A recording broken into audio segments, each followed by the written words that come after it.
Just a question. You talked about the wind. What about the effects of sand? What kind of special considerations did you have to give for windborne sand? Well, that's more on the cladding issues. There are issues of pitting and the like, and the sand itself is very corrosive. Now, a lot of the buildings in Dubai actually waterproof their concrete because their exterior walls leak so badly that they'll get corrosion back behind from the atmosphere leaking through the exterior wall. So you end up with issues there. But from a really structural point of view, it's not particularly consideration. We have a question here from the young man. Will you ever reveal how tall it will be? That's up to the client. I suspect. We're not sure if they're going to tell or not. They may try to keep it like an urban myth, and have various people out there with surveyors, trying to figure it out, or using shadows off of Google Earth or something, trying to triangulate how tall it is.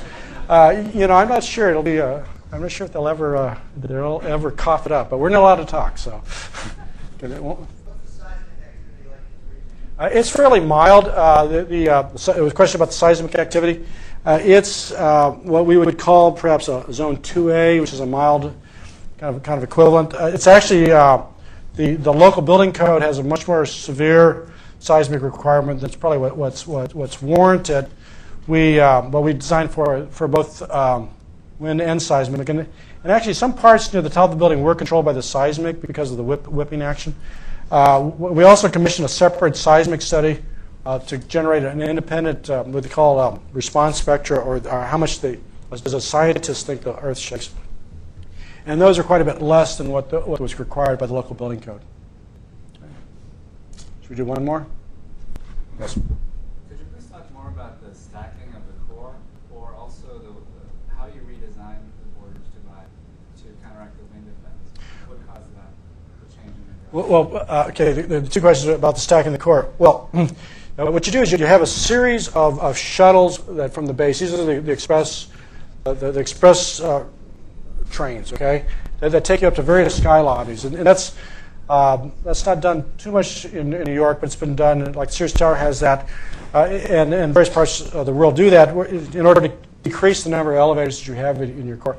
What they have here in this building is another way to approach the problem with this, where you type in the floor that you want to go to, and that also helps to reduce. It tells you what elevators stand in front of that. It helps reduce the number of elevators that you need. But what happens is so you take this express trains, and then you get into the local bank that feed those floors, and you keep recycling these express floors, these local elevator banks. And as I mentioned earlier, we made mechanical floors tall enough that you could actually stack the pits over the shaft. So that was an important thing.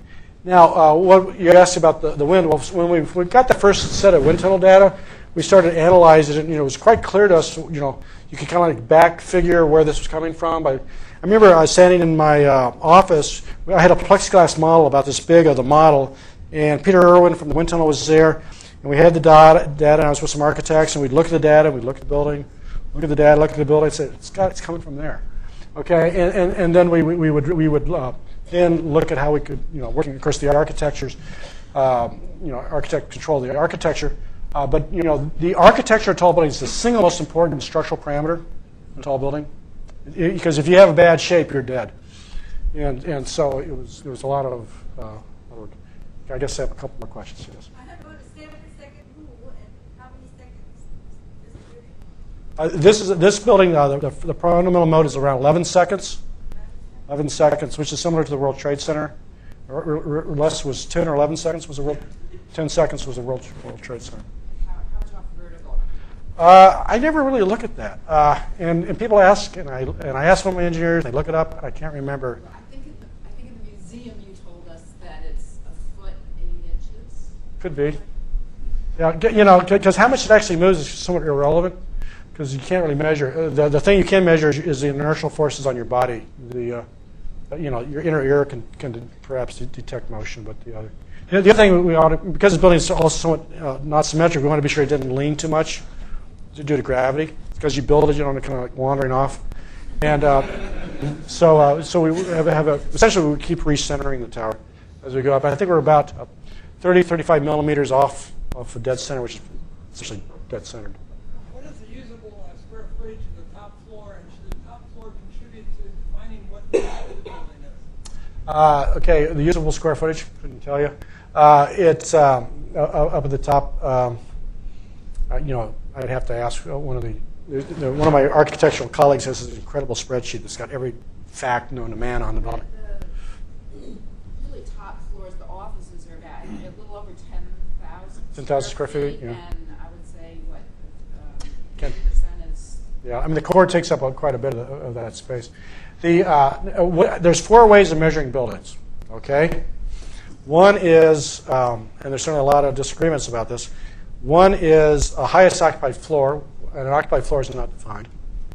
So some people take that as the highest place somebody can get to. Other people take that as the highest occupied floor with that say ADA handicap could get to. Other people take it as highest place where people go on a regular basis. So there's no uniformity to that. So that's highest occupied floor. The roof. Okay, this building's got so many roofs I can't tell you. Okay, so you measure to the roof. And these rules were kind of generated around the time of Sears Tower when people were doing Miesian architecture, and so it was kind of when people were doing flat top buildings. It's really fairly straightforward to try to figure out. And it actually I was at SOM for years before I actually knew how to measure it, because I always assumed it was roof. It turns out maybe it's the parapet. Who knows? The fact that some of my buildings had to go back and redefine because I'd measured them wrong. Another issue is the height of structure or something. It's some architecturally consistent thing. So that's why those spires are measured. And right now that's the criteria that's used. And then the top of anything is the other thing. Another question is where the heck's the bottom? Okay? Right now it says the sidewalk in front of the primary entrance. Okay, this building has 3 entrances. Okay? You could have a building that's on a hillside. You measure from down there. You have buildings that have a lot of roadways in front. This is it's not uncommon in Chicago. You have along the river, Wacker Drive areas. You'll have several street levels, and you actually enter. From a structural point of view, it's quite high in the building, and so it's kind of a mess. Road. Okay, one more. Okay. All right. Well. Will you address the Cost. cost? Okay. We kind of know, but don't really know. Okay. Now, things are pretty cheap over there. A lot cheaper in New York. Okay. And people have talked about in the order of like $1 billion. It's probably a bit more than that, but so that's around $200 a square foot.